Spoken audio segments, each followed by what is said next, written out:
तो आज हम फास्टिंग शुगर के पीछे की जटिल फिजियोलॉजी को डिकोड करेंगे। एक मामले में ऐसा होगा जब आपको मेडिसिन के डोजेस को बढ़ाने की जरूरत होगी और एक मामला ऐसा होगा जिसमें आपको मेडिसिन के डोजेस को कम करने की जरूरत पड़े। फास्टिंग शुगर 150 आ रहा है तो क्या यह पैनिक मामला है या फिर कोई सिग्नल मिल रहा है? हमने मिस्टर वर्मा की रात की दवा की डोज, टाइमिंग और सारी चीज़ों को एडजस्ट किया तो बिना खाना छोड़े भी उनका शुगर नॉर्मल हो गया। एक दिन का 150 रीडिंग आ गया तो उससे परेशान नहीं होना है। इसमें हम सोमोजी इफेक्ट और डाउन फेनोमेनन जैसे हाई लेवल के कॉन्सेप्ट को बहुत ही आसान भाषा में आपके सामने रखने का प्रयास करेंगे। अक्सर हमसे लोग चर्चा कर रहे थे फास्टिंग ब्लड शुगर को लेकर के हम डिटेल में आपके सामने कॉन्सेप्ट रखें। तो आज हम फास्टिंग शुगर के पीछे की जटिल फिजियोलॉजी को डिकोड करेंगे। इसमें हम सोमोजी इफेक्ट और डाउन फेनोमेनन जैसे हाई लेवल के कॉन्सेप्ट को बहुत ही आसान भाषा में आपके सामने रखने का प्रयास करेंगे। यह दोनों ही फेनोमेनन आपको बताएंगे कि मॉर्निंग का अगर फास्टिंग ब्लड शुगर 150 mg पर डेसीलीटर आ रहा है तो किस मामले में आपको थोड़ा सावधानी रखनी चाहिए और किस मामले में आप थोड़ा सा परिवर्तन करके अपने लाइफ को ठीक कर पाएंगे। आगे बढ़ने से ही पहले मैं आपको बता दूं, फास्टिंग शुगर 150 आ रहा है तो एक मामले में ऐसा होगा जब आपको मेडिसिन के डोजेस को बढ़ाने की जरूरत होगी और एक मामला ऐसा होगा जिसमें आपको मेडिसिन के डोजेस को कम करने की जरूरत पड़ती है। तो दो अलग अलग फेनोमेनन एक जैसा रिजल्ट दर्शा सकते हैं। तो चलिए आज की चर्चा शुरू करते हैं। फास्टिंग शुगर 150 आ रहा है तो क्या यह पैनिक मामला है या फिर कोई सिग्नल मिल रहा है? तो सुबह की वह डरावनी रीडिंग जिससे आप कभी न कभी परेशान हुए होंगे। सुबह उठते ही ग्लूकोमीटर पर 150 या 160 की रीडिंग देखना किसी भी डायबिटीज मरीज के लिए एक डरावना सपना हो सकता है। पहला ख्याल तो यही आता है, कल रात में मैंने कुछ मीठा खाया नहीं, फिर यह नंबर इतना ऊपर कैसे आ रहा है? एक डॉक्टर के तौर पर हम अपने अनुभव से बता सकते हैं, ओपीडी में हम इस नंबर को कोई फैसले के तौर पर नहीं लेते बल्कि यह एक क्लू देता है। आज के हम इस चर्चा में फास्टिंग शुगर के उस विज्ञान को समझेंगे जिसे अक्सर लोग नजरअंदाज कर देते हैं। आज हम बात करेंगे उन दुनिया भर के रिसर्च के आधार पर जिन्होंने यह साबित किया कि सुबह की रीडिंग सिर्फ आपके रात के खाने पर नहीं बल्कि आपके लीवर और आपके भीतर के हार्मोन्स के तालमेल पर भी निर्भर करती है। बातें थोड़ी जटिल हो रही हैं तो चलिए बात की शुरुआत करते हैं अपने केस स्टडी से, मिस्टर वर्मा और उनके साथ जुड़े हुए द डॉन फेनोमेनन से। हमारे पास 55 वर्षीय मिस्टर वर्मा आए जिनका फास्टिंग शुगर लगातार 155 से 165 तक 155 से 165 के बीच में रह रहा था, जबकि दिन भर उनका शुगर बिल्कुल नॉर्मल रहता था। वे इस बात से इतने तनाव में थे कि उन्होंने शुगर कंट्रोल करने के चक्कर में मॉर्निंग का शुगर कंट्रोल हो जाए तो इसी चक्कर में रात का खाना लगभग छोड़ ही दिया। क्या इससे उनको फायदा हुआ? नहीं, उनका फास्टिंग शुगर और बढ़ गया। तो यहां आपको समझना होगा the dawn phenomenon. Medical science कहता है कि सुबह के 4 से 8 बजे के बीच हमारा शरीर उठने की तैयारी करता है। आप जानते हैं भारत में कोई 5 बजे उठते हैं, कोई 6, 7, 8। तो उस समय पर हमारा शरीर कुछ खास हार्मोन्स को रिलीज करता है। इसमें कॉर्टिसोल की मात्रा बढ़ी हुई रहेगी, ग्लूकागॉन की मात्रा बढ़ी हुई होती है, ग्रोथ हार्मोन की मात्रा बढ़ी हुई होती है। इन सभी का प्रयास ये होता है कि शरीर को थोड़ा सा अचानक से हलचल पैदा करें ताकि आप सुबह उठ सकें। इस प्रयास में यह जितने भी हार्मोन्स है, चाहे कॉर्टिसोल हो, ग्रोथ हार्मोन हो या ग्लूकागॉन हो, ये तैयारी कुछ इस तरीके से करते हैं कि उठने के बाद जब आप अपनी एक्टिविटीज करें तो आपके शरीर को ऊर्जा मिल सके। इसके लिए ये ब्लड में ग्लूकोज की मात्रा को बढ़ाते हैं।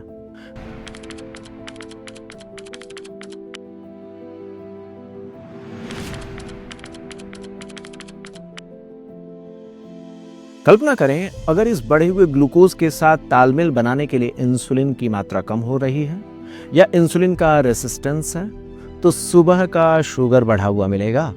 तो आपको रात का खाना छोड़ना नहीं है, फास्टिंग शुगर अगर बढ़ रहा है तो डॉन फेनोमेनन को समझना है। सुबह 4 से 8 बजे के बीच जो उठने की तैयारी करवाने वाले जो हार्मोन्स हैं वो बॉडी में कुछ इस तरीके के परिवर्तन करते हैं, जिसके कारण कुछ हार्मोन्स ऐसे निकल रहे होते हैं जो लीवर को ग्लूकोज रिलीज करने का आदेश देते हैं, ताकि शरीर जब उठे तो उसके पास ग्लूकोज होगा तो उठ करके एक्टिविटीज कर सकें। मैंने आपसे कहा इसके रिस्पांस में इंसुलिन उसके साथ तालमेल नहीं बिठा पाता तो शुगर की लेवल बढ़ी हुई मिलती है। तो करना क्या होगा? ऐसे मामलों में शुगर की मेडिसिन को डॉक्टर की सलाह से आपको मैनेज करना होगा, डोज थोड़े बढ़ाने होंगे। इतना ही नहीं, आपको रात में सोने के समय को भी फिक्स करना होगा, ताकि बॉडी की सामान्य फिजियोलॉजी के सपोर्ट में जब आप रहेंगे और मेडिसिन की डोज थोड़ा सा हायर साइड में लेकर के इस चीज़ को बिल्कुल कंट्रोल किया जा सकता है, या थोड़ा भी पैनिक होने की सिचुएशन नहीं है। तो ध्यान रहे, हमने मिस्टर वर्मा की रात की दवा की डोज, टाइमिंग और सारी चीज़ों को एडजस्ट किया तो बिना खाना छोड़े भी उनका शुगर नॉर्मल हो गया। ग्लोबल रिसर्च डेटा की बात करें तो 20,000 मरीजों के डेटा और लीवर ग्लूकोज आउटपुट पर एक रिसर्च हुआ। फास्टिंग शुगर दुनिया के लिए एक टेंशन की बात रही, इसलिए दुनिया भर में कई बड़े रिसर्च हुए हैं। डायबिटीज केयर जर्नल में प्रकाशित एक अध्ययन जिसमें 20,000 से अधिक मरीजों के डेटा को एनालाइज किया गया, उसका विश्लेषण किया गया। यह पाया गया कि जो सुबह सुबह की हाई फास्टिंग शुगर है वह एक्चुअली हिपैटिक इंसुलिन रेजिस्टेंस की वजह से है। इसका मतलब यह है कि आपका लीवर रात में ज़रूरत पड़ने पर जब ग्लूकोज बनाता है तो उसके साथ इंसुलिन के काम का तालमेल नहीं हो पाता है। तो डॉन फेनोमेनन में क्या करना है? रात में फिक्स समय पर सोना है, इंसुलिन का रेसिस्टेंस कम करने की ओर प्रयास करना है, मेडिसिन की डोजेस बढ़ाई जाएंगी तो चीज़ें ठीक हो जाएंगी। इससे अपोजिट समूजी इफेक्ट पर भी बात करनी होगी। कभी कभी रात में शुगर की वैल्यू बहुत गिर जाती है, कुछ ज़्यादा ही हायर साइड में आपकी मेडिसिन चल रही हैं, ओवर करेक्शन मेडिसिन की अगर चल रही है तो संभव है रात में शुगर का वैल्यू गिर जाता हो, आप हाइपोग्लाइसीमिया में चले जाते हों और आपके जीवन को बचाने के प्रयास में शरीर ग्लूकोज का विस्फोट कर रहा हो, जो सुबह सुबह शुगर की वैल्यू के 150 के पार चले जाने के लिए रिस्पॉन्सिबल हो। तो ऐसे मामलों में हमें मेडिसिन के डोज को कम करने की जरूरत होती है। समूजी इफेक्ट जान लीजिए, दवा आप ज्यादा ले रहे हैं तो रात में शुगर की वैल्यू गिरेगी, हाइपोग्लाइसीमिया में आप जाते हैं और उसके बचाव में शरीर आपको जीवित रखने के लिए ग्लूकोज का विस्फोट करता है, जो सुबह सुबह शुगर की वैल्यू को 150 से ऊपर ले जाता है। तो ध्यान रहे, इसमें हमें डोज को कम करने की जरूरत होगी। हमें यहाँ पर ट्रेंड्स वर्सेस स्पॉट रीडिंग पर बात करना होगा। रिसर्च बताते हैं कि एक दिन का 150 रीडिंग आ गया तो उससे परेशान नहीं होना है। आपके लिए मायने रखता है 5 से 7 दिनों का कंटिन्यूअस क्या ट्रेंड बन रहा है। इसमें एक इंटेलेक्चुअल एंगल आप समझें।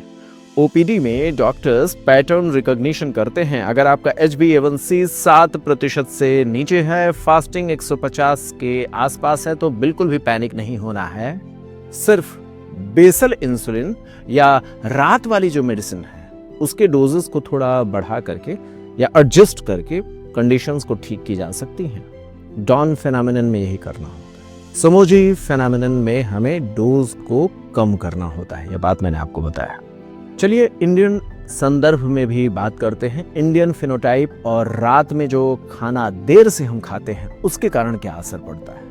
भारत में डायबिटीज का स्वरूप बिल्कुल अलग है। ICMR के कई सारे रिसर्च इस बात की पुष्टि करते हैं कि भारतीयों में फास्टिंग हाइपरग्लाइसीमिया का सबसे बड़ा कारण हमारा देर से डिनर करने का कल्चर है। भारत में एक क्लिनिकल ट्रायल करीब 2000 मरीजों पर हुआ, जिसमें पाया गया जो लोग रात 8 बजे के बाद भारी भोजन, हाई कार्बोहाइड्रेट रिच खाने को खाते हैं, उनके लीवर को उस ग्लूकोज को प्रोसेस करने का प्रॉपर समय नहीं मिलता है। इसके अलावा नींद की गुणवत्ता, रिसर्च में यह भी पता चला कि खराब नींद, जिनको इंसोम्निया है, रात में नींद नहीं आती है, स्लीप एपनिया है, रात में एक खास तरीके की समस्या, तो इसके कारण स्ट्रेस हार्मोन बढ़ता है जो फास्टिंग ब्लड शुगर को 20 से 30 पॉइंट ऊपर लेकर के चला जाता है।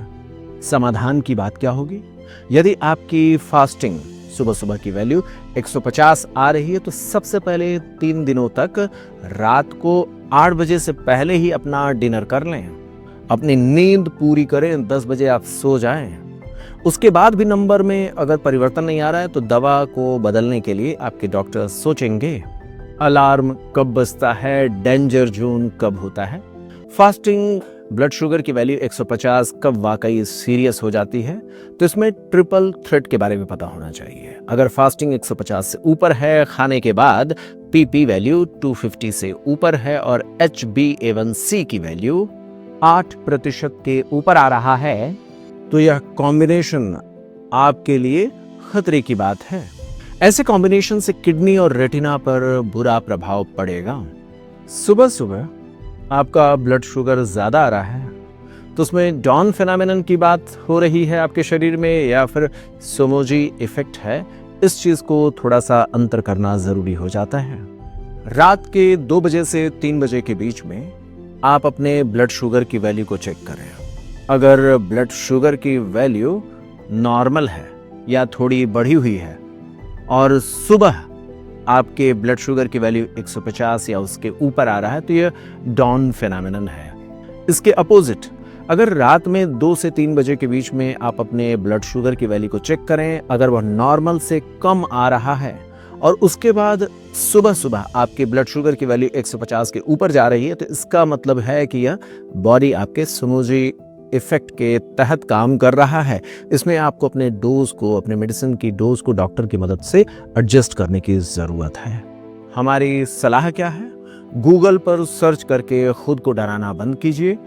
डॉक्टर केवल एक नंबर से नहीं घबराते हैं, वह आपके शरीर के पूरे मेटाबॉलिक मैप को देखते हैं। कंक्लूजन आज की चर्चा का यह है कि विज्ञान को समझें, संयम रखें और सही समय पर डॉक्टर की सलाह से मेडिसिन को एडजस्ट करें। डायबिटीज का प्रबंधन एक मैथमेटिक्स है और हर मैथमेटिक्स का एक हल होता है। सुबह की 150 की रीडिंग आपसे कह रही है कि शरीर के भीतर कुछ तालमेल से बाहर जा रहा है, वह यह नहीं कह रही है कि सब कुछ खत्म हो गया है। तो सजग रहना है। अपने शुगर को 5 दिन का जो पैटर्न बन रहा है उसको नोट करें, डॉक्टर से शांत दिमाग से चर्चा करें, पैनिक बिल्कुल भी ना हो। ध्यान रहे, शुगर को कंट्रोल करना आपका टारगेट है, लेकिन उससे डरना बिल्कुल भी नहीं है। एक डॉक्टर के तौर पर हमारी जो नॉलेज है, वो जो हमारे अनुभव है, वो यही सिखाती है कि सही जानकारी ही मरीज की सबसे बड़ी सुरक्षा है। अगर आपको लगता है कि यह जानकारी आपके किसी अपने की चिंता कम कर सकती है, तो उन्हें इसे जरूर साझा करें। आप चाहें तो हमारे वीडियो को अगर पसंद आया है तो इसे अपने मित्रों में शेयर कर सकते हैं, हमारे चैनल को सब्सक्राइब कर सकते हैं। अगर हमारी मुहिम को सपोर्ट करना चाहें तो आप हमारे चैनल को ज्वाइन भी कर सकते हैं। आपने हमारा वीडियो अंत तक देखा, इसके लिए बहुत बहुत धन्यवाद। एक छोटा सा रिक्वेस्ट, आप कमेंट सेक्शन में ज़रूर बताइएगा कि आपका शुगर 150 से ऊपर जब आता है तो किस तरीके के पैटर्न को आप फील करते हैं और कैसे अपने मेडिसिन को आप एडजस्ट करने पर फोकस करते हैं। अपने अनुभव हमें ज़रूर साझा कीजिएगा। बहुत बहुत धन्यवाद। नमस्कार।